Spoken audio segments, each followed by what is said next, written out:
काय मग कधी करतेस लग्न? अगं नाव तर रजिस्टर केलंय ग क्षिप्रा, पण कोणी आवडतच नाहीये.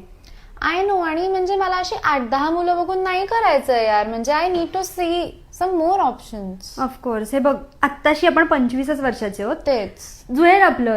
मुलं बघता बघता आपण 40शीत आलो. हो ना यार. अगं पण काय होतंय माहितीये का, पत्रिका जुळतीये पण वाईब मॅच नाही होत. एक्झॅक्टली.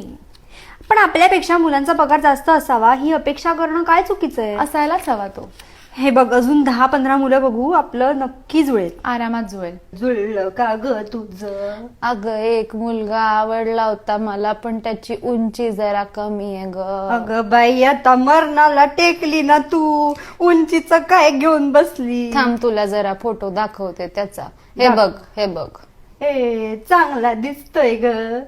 काय कमवतो किती तो? अगं आता रिटायर झाला ग. पण त्याच्याकडे काहीतरी जमीन जुमला असेलच ना. ते काही मला माहित नाही बाई, ते सगळं तू विचारून घे बरं अगं त्याला. पण तू म्हणते की त्याची उंची जरा कमी आहे ना. कमी आहे, कमी आहे. मग मला असं वाटतंय अजून जरा 10 ऑप्शन्स बघते आणि मग ठरवते. अजून सुद्धा आशा आहे बाई मला. हो, जमेल आपलं. माझं जुळेल जुळेल आपलं, जुळेल.